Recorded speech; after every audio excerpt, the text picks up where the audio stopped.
Pertsonak disiplina desberdinetatik abiatutako gogoetak gertu jartzeko gure enpeinu honetan gaur alboan ditugu Gertu, Angel Artxundi idazlea, eta Maite Arroita Jauregi Mursego musikaria, estimatua dago oso. Euskadi Irratira gerturatu izan ongi etorri.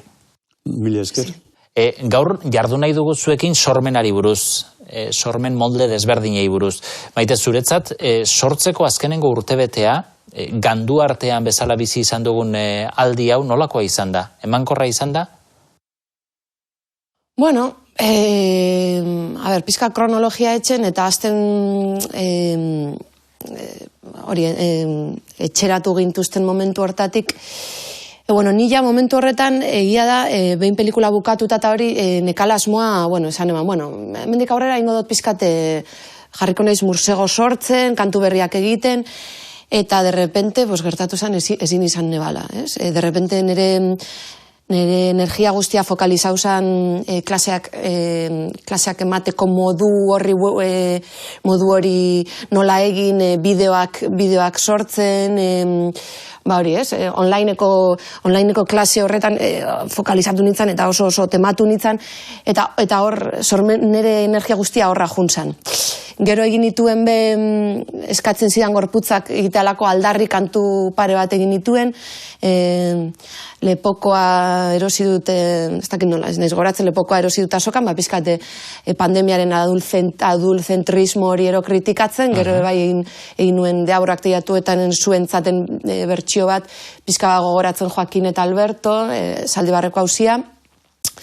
Gero egin nituen Filmoteka Espainolarako korto batzuk musikatu nituen, baino egia da, behintzat, konfinamendu garai horretan, ez jatan urtetzen, ez nekan energiarik, ez dakit nola esan, nire gorputzak zeukan sortzeko oro Mursego kantuetan zentratzeko gogorik. Isolatu beharrak, Angel, zu baldintzatu zaitu, apunte eta pantalla aurreko ordu horiek eraldatu ditu? Ez gehiegi, ni aurreko urtean, ila konfinatuago egon nintzen, berdintxu xamar. Ari nintzen itzuli zuzu behik liburuarekin, eta lan handia eman zidan, eta azkenean konfinamentua. Fisikoki, lanari dagokien ez eta bar, gero ondoren ere jarraitu nuen berdin. Gora bera bakarra aldatzen zena, gora bera psikologikoa zen. Eta da, konfinamentuaren garaian, eta gero ere, irtetzeko edo lagunen batekin egoteko, eta hor mosten danian. Eta nik idazleak egisa, etxean, bakardadean, lan egiten duenaren aldetik, beharrezkoa den, jendearekin egotea, gero aldian behin norbaitekin egoteko. Eta gero betikua, inguruan dauzkatzuren kezka. Ninigatik baterik kezka ikusten etxean sartuta nago. Baina ingurukoen ganakoak, eta orduan horrek eragiten dizu nolabai psikologikoki. Aipatu dituzu bestekin harremanak, horiek badirela baita ere beharrezko sormen bide horretarako. Artista arteko hartu emanak zertarako balio izaten du? Pizgarri da? Guk lagun batzuk, idazle batzuk eta dugu, nezera harreman handia, norberak bakutza bere lana pasatzen dio besteari, eta elkar irakurtzen ditugu gure gauzak, eta egiten ditugu gure iradokizunak, eta orduan hori oso aberazgarria da. Baina gero beste harreman klase bat dago, artista jendearekin, eta da erakusketa batera joaten zeranean, arte erakusketa batera joaten zenean, edo kontzertu bat dagoenean, Vitoria Eugenien eta orduan ura entzutea joaten zeranean, eta harreman zure disiplinatik kanpoko harreman horiek asko aberatzen dute, berez ematen du, ez duela zer ikusirik, zuk Brahms entzutera joateak zure horrarekin, baina badu. Gero azkenean, zure horran nabarmendu egiten dituzu. Nik hau idatzi nuenean, han egon nintzen edo hori entzuten jardun nuen, edo hau ikusten aritu nintzen. Eta lagun artekotik aparte, disiplinen artekoak asko ematen du, neri behintzat asko ematen dit. Aite? Bai, ez dakit nik adibidez ez, orain dana dakizuenez, akelarre bukatu dut. Azkenean beste disiplina batzuekin lan egitea eta elkarlana, ez? Ez da berdina bakarka lan egitea edo taldean lan egitea, bueno, ikasten duzu asko beste disiplinetatik, bai. Eta pentsatu duzu inoiz, zuek egiten duzuen lanak, zuek sortzen duzuenak, beste disiplina batzuetan izan dezaken eraginaz? Bueno, nik uste dut, bai, izan leikela, ez dana moduan. Nik kontsumitzen duten moduan, joaten nahizen moduan kontzertu batera, o peli bat ikusten duten moduan, beste artista bati edo beste sortzaile bati ere, ez dakit suposatzen dut, eragin diezaiokela nire lana, nire musikak, ez? Bai, nik uste modu batera edo bezala joan etorriak gertatzen direla. Azkenean, beti zaude, adi, zer etorriko, nunduik zer etorriko, ez? Eta nik behin baino gehiagotan erabilidet eta adibide bat da. Nik hau ezagutu nuen Zarautzko kontzertu bat eman zuten zararekin, Arkaizkanorekin. Eta hango estena, hau zararekin ari denean, bere instrumentorekin ari denean, eta egiten ari denean, mezkalak egiten ari denean, eta bar. Eta hori, nunbaiten, han ikusi nuenean nola jokatzen zuen, eta bar, nunbaiten sartu behar dut. Ez sartu, inun, baina egunen batean tokatuko da. Bai, eta, bueno, horren arira, ez, nidakate lagun bat sinema egiten du, eta berak esaten du, badagoela berdintasunen bat, bai, musika egitean edo pelikula bat montatzean momentuan, ez? Edo adibidez, Arkaitzkano jartzen denean holan modo libre, ze orain egin izan ditu alako emankizun batzuk, azten dela testuak lotzen ezak zer, eta berak niri holan esan zestan. Ni hori musikarien gaitxik ikasi, zuek erakutzi ez da zue hori, ez? Hori Arkaitzkano entzun detzat esaten, bai. Ez dugu nahi gaurko solasaldi hau pandemiak erabat baldintza detzan, baina berriki irakurri dizugu, Angel, pandemia aldi hontan zifren metek ez dutela berez eragin koertzitiborik, baina aldiz, testu hortan bertan irakurri dugu Luisen kasua, zifra horietako baten kasua, anaia erietxean alboko logelan zuela hiltzen gizona, eta anaiak jakin zuen Luis hiltzela bere gelan mugimentua somatu zuelako gaur hortan, ez da? Horrek sortzen du olako, zifrek agian ez, baina olako kontaketa batek sortzen du olako korapilo bat, ez da? Artea, kasontan literaturak balio dezake lozorrotik esnatzeko edo balio behar du edo ez dagokio? Bai, begira zer diran gauzak, pandemia baino 5 hilabete edo 6 hilabete lehenago, emanuen hitzaldi batean, otxopetxe erdanen gaira, eta hitz hori erabiliz, pandemia hitza erabiliz, pandemiari buruzko, pandemia bat gertatuko baldiz buruzko, hausnarketa batzuk egiten ditut hitzaldi hortan. Eta argitaratuta dago, hitzaldi hori. Eta da, 6 hilabete lehenago, 8 hilabete lehenagoko zera bat. Noski, zer gai batzuk jorratu dituzun neurrian edo, horiek nik ezagutzen dudana, otxopetxe girotzeko behar nuen, eta nik ezagutzen dudana horri buruz, balio izan dit, ulertzeko orain, ni pasatzen ari naizen hau, eta guk guztiok pasatzen ari geraen hau, kontatzen jardun nuen orain dela 30 urte. Baina kontatzen jardun nuen ez nire abiliziagatik. Baizi bazeduelako aurretik beste testu batzuk, horren, eta konturatzen zera, hombre, pandemia baten oinarrian, daude efektu berdinak, bai erromatarren garaian, bai erdiaroan, bai Londresko izurritean, eta gaur oain ere. Tartean, batemat biktimaztea. Juduak batian, bestean txinarrak izaten hasi ziren bestean, botere kontuak. Pandemia norbaiti, errua bota, ni indartzeko. Horiedanak, beti gertatzen dira, modu berdintsuak. Bai, nik uste dut, baina arteak badaukala hori, atemporala izan ditekela. Eta empatizatzeko gaitasun hori bultzatzen da bela. Empatizatzen duzu orain dela ez dakize garaiko pandemiakin eta onguakin, eta atemporaltasun hori. Hori dakar. Gero gertatu den beste kontu bat izan da publikoa desagertarazi egin duela. Emanaldiak urritu dira, fisikoki behintzat publiko hori eskutatu da, horrek txaloa desagertarazten du, aitortza falta bat badakar, horrek nola eragiten du? Bueno, nire kasuan, hasi naiz, lehenengo galdetu estasunean, hasi naiz honekin ez, ni prestatzen nituenean online klase horiek egiten nituenean bideoak editatzen nuenean, musika editatzen nuenean, imagina, niretako gauza bat, zela berria niretako, ez? Eta nik eskatzen nuen, eta ez nuen jaso aitortza, ez? Pues, guraso batzu bai, baina musika eskolatik ere ez nuen jaso alako aitortza, horregon zan etetze bat, junginan lanera, eta ja ez ginen bueltau, eta horregon zan limbo bat moduan, eta hor nire buruakin eukidot alako hori talka, ez? Zergatik behar dut aitortza, zergatik behar dut jasotzea loreak edo lan. Teorian, nire beste buruak, nire burua zatitzen danean bitan batek esan du, zetarako behar dozuz laudori horre, zuki nahi dozuna eta behar dozun moduan, baina beste nire aldiak esan du, ai, baina ezke inork ez da esaten guztau jakola, zetarako nago lanian, inbeste energia, inork ez baditu ikusten nire bideoak, inork ez baditu jarraitzen nire klaseak online. Eta hori niretako gogorra da, hor dago talka bat. Nire buruangan eta nire pertsonangan. Eta sortzen dizkizu barne kontra esanak? Bai, total. Bai.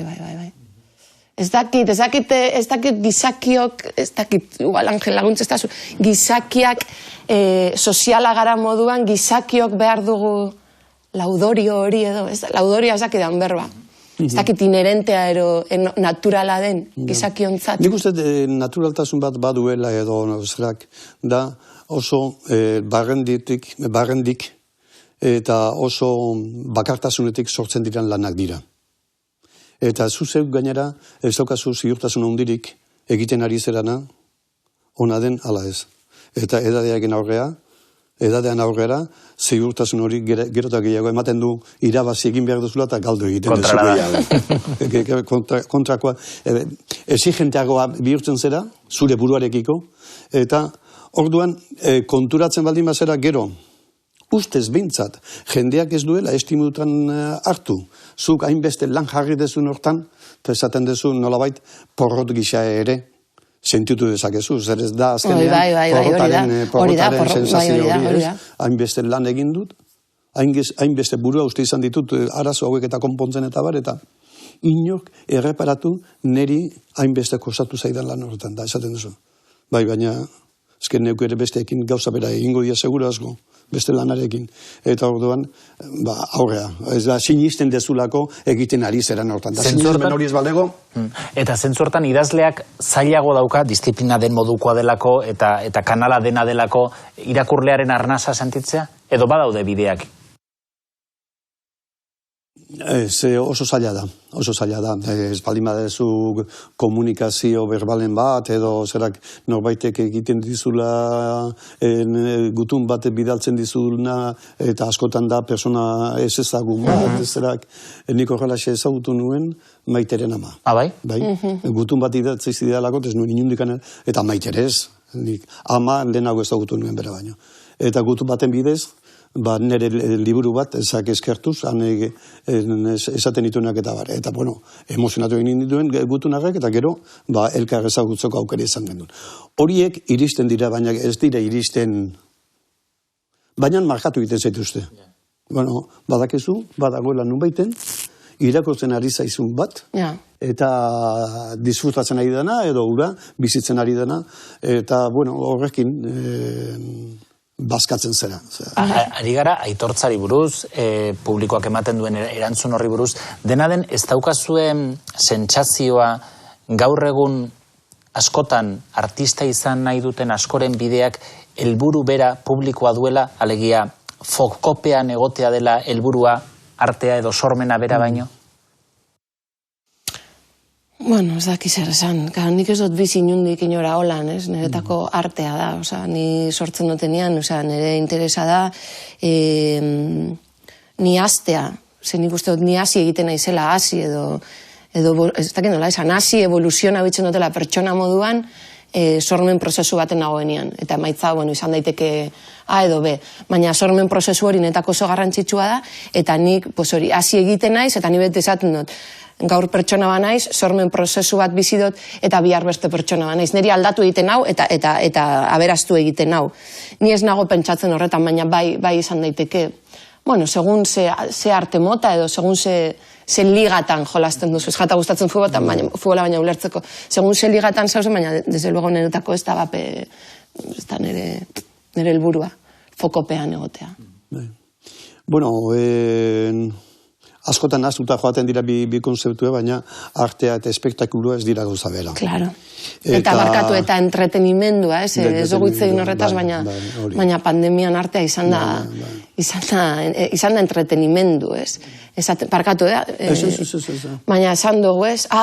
Ez pandemian inoiz baino gehiago horrela, ez? Behar izan ditugu liburuak, pelikulak, musika, seguro? Orduan zaitxik dira hainbeste liburu den da.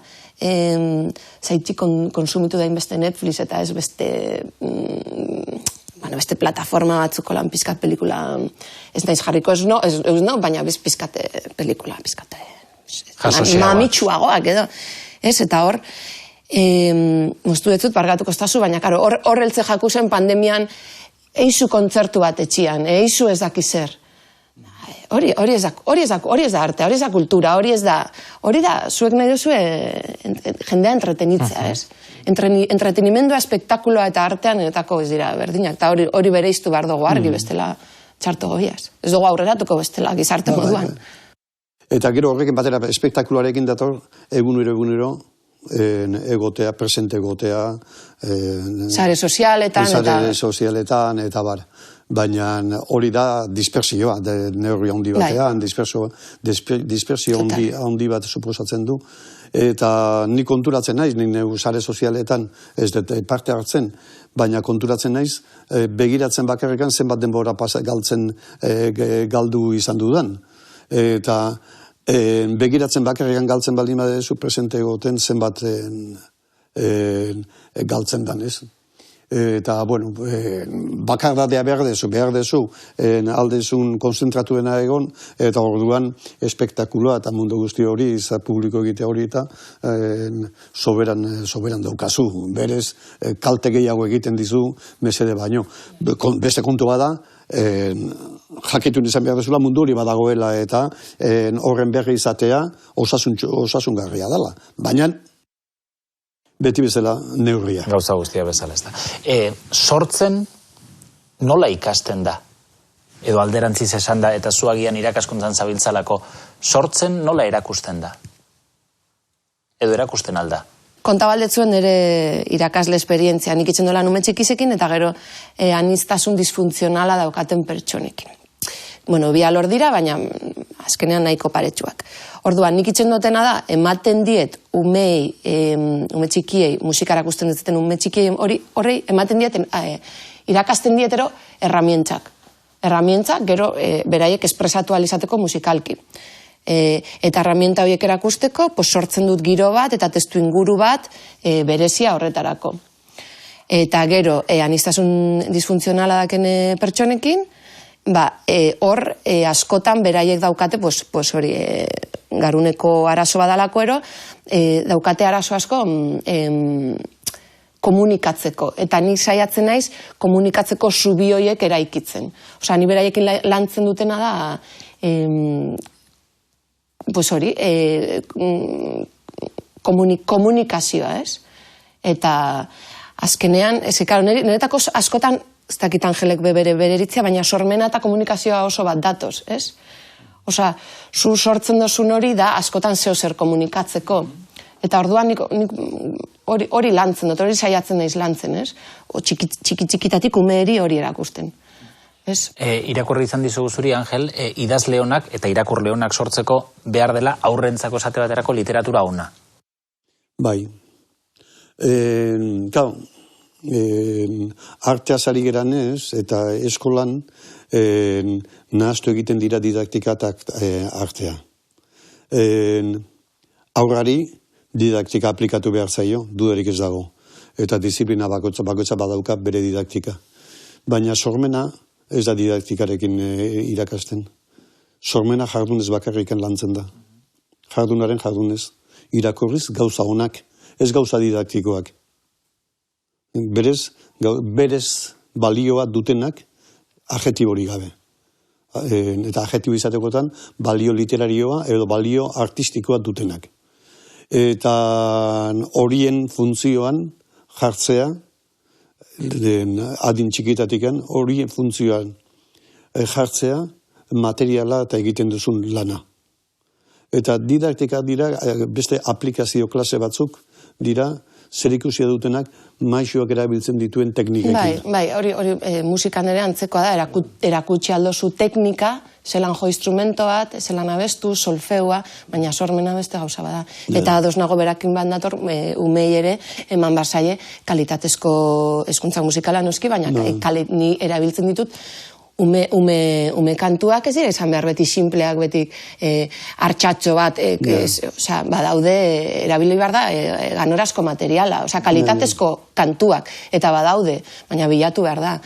Badaude, igual, nik askotan erabiltzen ditut beste kultura batetako musikak, eta holan, ze bai ikusten dut badagoela alako falta pizkate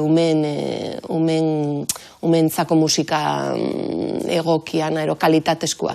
Eta esperimentazioak ze garrantzia dauka? Zu esate baterako Maite, formazio klasikoa jasoarren urratu dituzu oso bide esperimentalak. Esperimentazioak sormen prozesu horretan eta sormen prozesuaren bilakaeran ze garrantzia dauka zuen ustez? Kusi, niretako labur bilduko. Nik lan bate abordatzen dutenean, lan baten aurrean, proiektu berri baten aurrean jartzen da izenean, niretako proiektu horrek izan behar du niri erakartzen hau, niretako zerbait berria delako. Ero moduren baten, zure galderan arira, permititzen deztalako esperimentatzea aurretik esperimentatu ez ditudan alorretan, ez?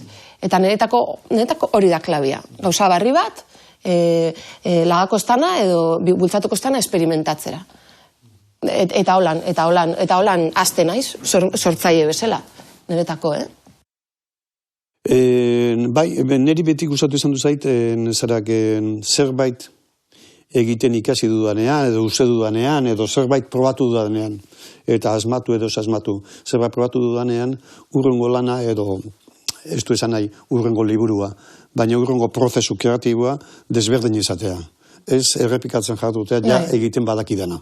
Hori da. Ja, ezagutzen dudana, berriro ere, historia bat kontatu den modu eta klabe batzuetan, eta berriro ere modu klabe batzuetan kontatuko dut beste historia bat, eta izango da diferentea historia, ez klabeak eta ere diferenteak espaldin badira, historia ere ez da diferente izango. Eta orduan, hori, novela gintzan zailagoa da, alata guzez ere hori ala egiten, eta nik ez dut poesia idazten, eta poesiak ematen dit inbidia, zentzu hortan, askoz ere aukera gehiago ematen duelako esperimentatzeko. Baina, integratzea bat euskatzu, ikuitu poetiko batzuk, ikuitu erritmiko musikal batzuk, prosan ere, eta nire adibidez, nire prosan, musikaltasunari, nisekulako garrantzia ematen diot.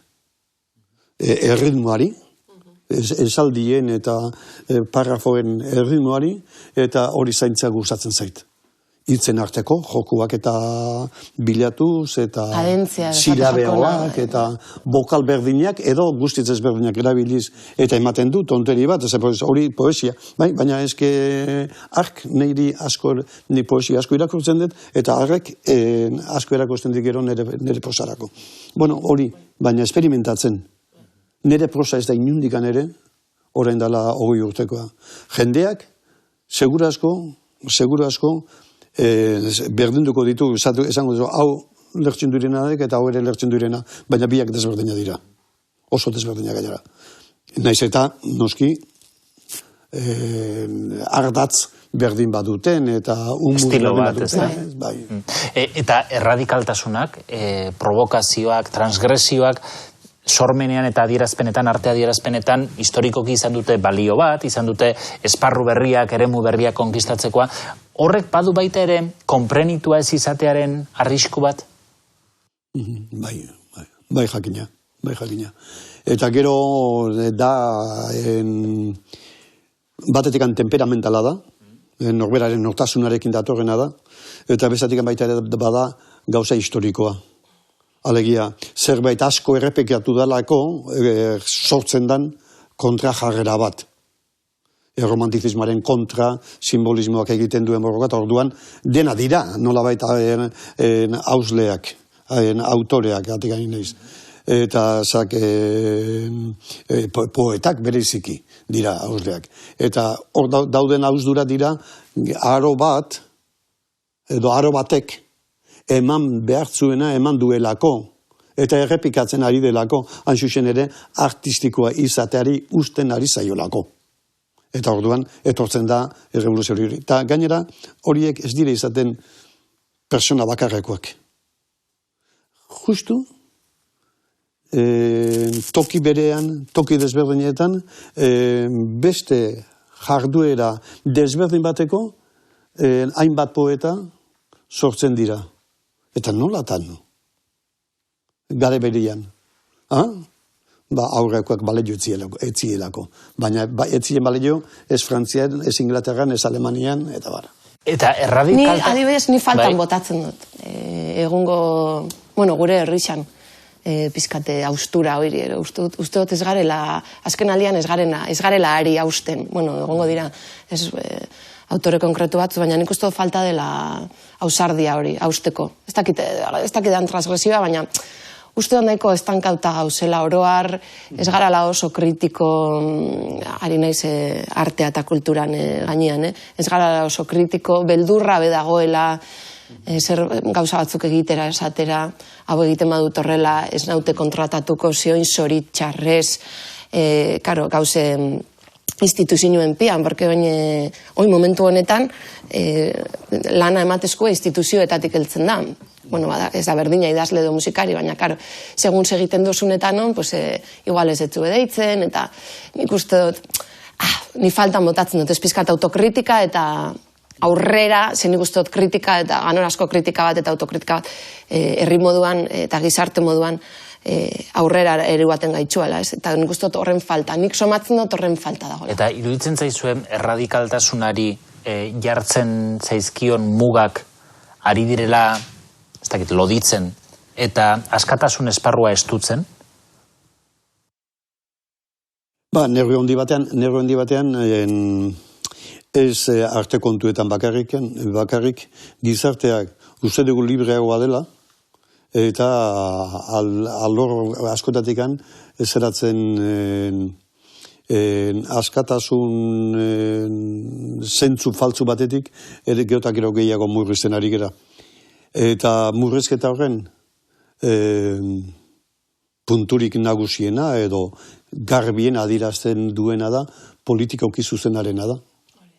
Eta politikoki zuzena ez da politikan bakarrik edo gizarte formetan bakarrik edo bizitza eramateko moduan bakarrikan, politikoki zuzena baita ere artean presentzia handia du. Eta orduan politikoki zuzenak zer ekartzen du espaldin bada antzutasuna. Orain antzutasuna aipatzen dut. Hori bera esan aipatu nahi du. Antzutasuna aipatzen dut artean. Baina antzutasuna da baita ere sozial mailan, harreman sozialen arabera, eta antzutasuna baita ere politika gintzen. Politikoki zuzenaren izenian egiten dana politikak dituen virtualidadeak frenatu eta geldiarazi. Zergatik ez dira pandemian hartu behartzien erabakiak hartu. Bakoitzak politikoki zuzen azaldu nahi izan duelako bere hautesleekiko, bere publikoarekiko. Azkenean, beraiek ere bere publikoa daukate, gugurea daukagun bezala. Eta orduan, publiko horrekin leiala izan, ze hurrengoan ez bai didate botorik emango.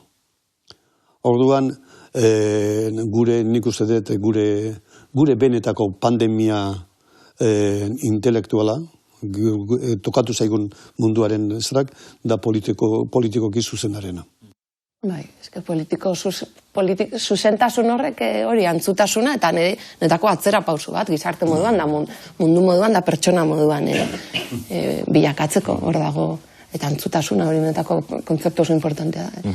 Eta badago obligazio sozial bat trascendentziarako, entzun izan dizugu zuri, gai harinei askotan goitik bezala begiratzen zaiela, ez da?